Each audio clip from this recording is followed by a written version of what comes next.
All the hits. Z1035.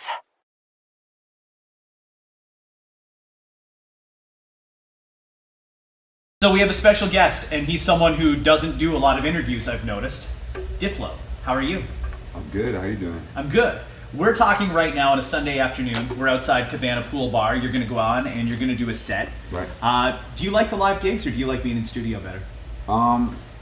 I mean, I like it's part of my job, to do shows and to be actively promoting the music that I make, and I can make a lot of music on the road. I've been gone for the last 10 days. I've probably finished like 3 or 4 song ideas on airplanes or in hotel rooms. So it's all the same to me. I kind of like evolved into the way to create like on the road. You can work a track on an airplane. Yeah, that's amazing to me. I remember we mixed Cold Water by Major Lazer and Justin Bieber on the way from LA to Halifax, somewhere in Canada. I think it was like a random college town.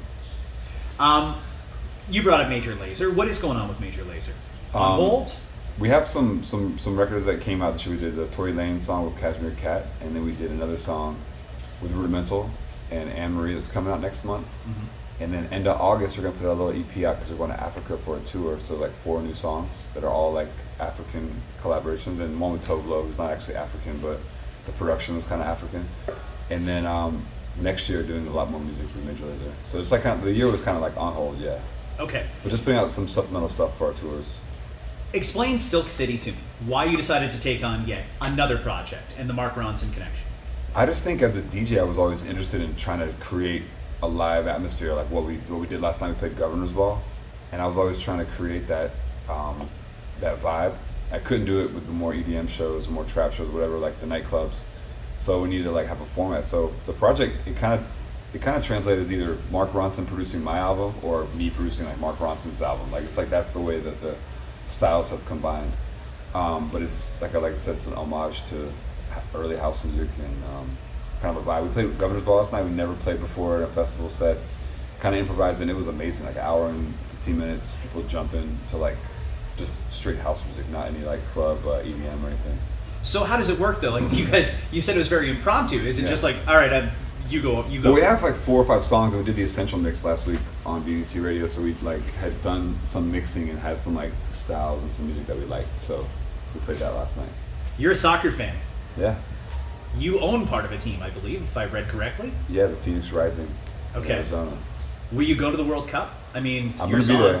I'm gonna be there on opening day.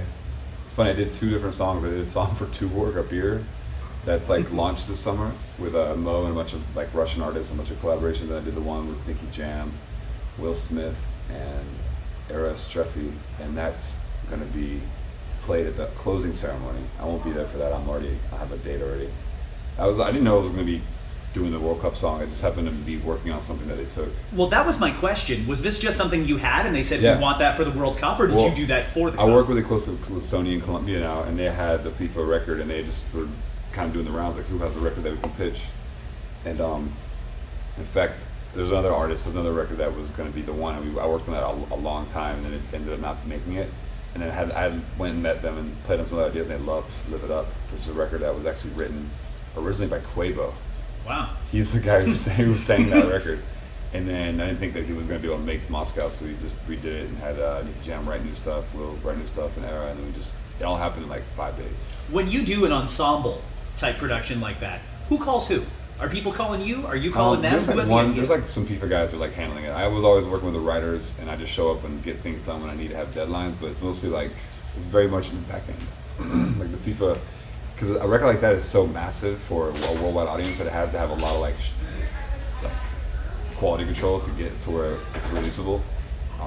But that's like all like back channel stuff. What did you think of Deadpool?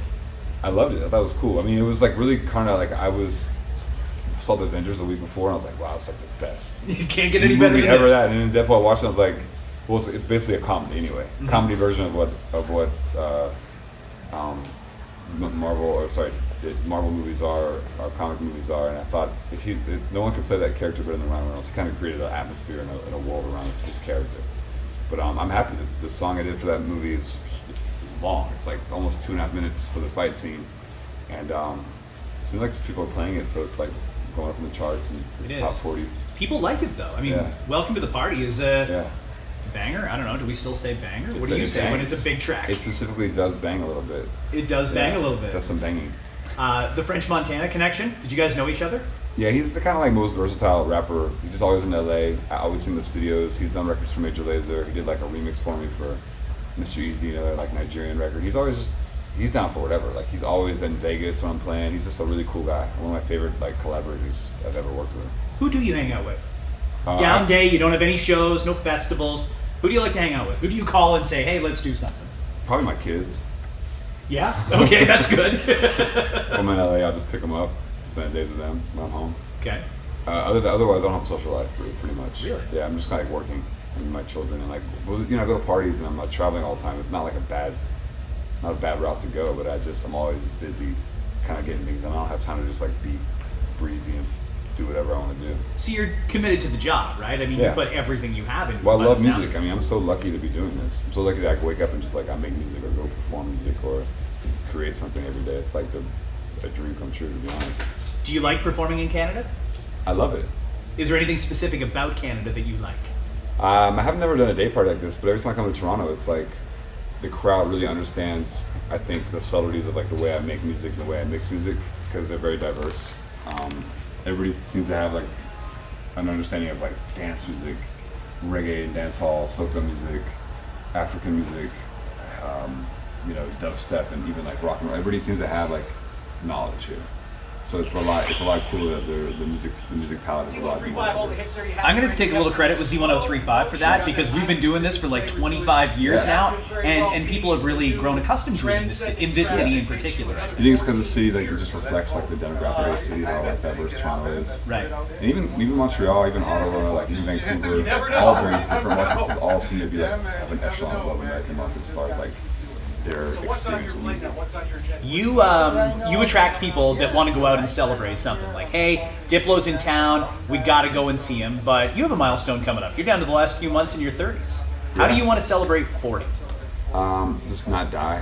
Hopefully make it all the way there, and then just. I'm excited. I already told people I'm 40.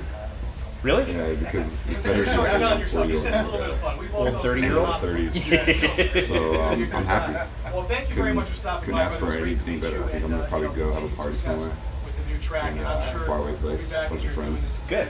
There's a lot of people, thousands of people outside waiting to hear you. Hey, always, What are you going to give them today? I might, Do you already have it planned, or do you do this all I was thinking about impromptu? doing a spoken word intro for a while, maybe like 10 minutes of stand up, and then just improv, and then just maybe FaceTime my family, That'd be cool. put the mic into the phone, things like that. Just really just weird. Off the top of your head, right? Yeah. No, I'm probably, I don't know, I was trying to make a set, but I just kind of gave up like halfway through the trip here. See what it brings. What's next for you? You said you're going to the World Cup, and you're going to continue on tour. I mean, you've got a lot of dates. Yeah, I go to Europe on Thursday, do like Germany, London, Moscow, Sweden, like 2 weeks there, come back, it's back to Vegas, and the summer's busy. I think it started in May, and it's going to keep going till September, basically. Do you listen to music on Spotify? Do you listen to music on radio? How do Everything. I you do, stay in touch with what's new and hot? Terrestrial radio in LA, or whenever I'm traveling out, I listen to you guys on in Toronto all day long. Thank you. I check out the global Spotify playlist because that's kind of like a really cool, number of where those records are around the world, and then I go to like YouTube a lot. When you see that you've got streams like in the millions and billions, is that a little surreal for you? I mean, there's people. Every day it feels like the next record coming out is like the record-breaking record. So I feel like when we first had the first billion streams on Spotify, I would lean on. It's like there's like 100 records now, with billion streams. So we're just going for that trillion now. Okay. Trillion streams. If you hit a trillion, that's pretty badass. That's amazing. Hey, man. Diplo, we thank you. Good luck with your set Yeah. today, and we hope See to you see you later. back in Toronto soon. Yes, boss. All the hits. Z1035.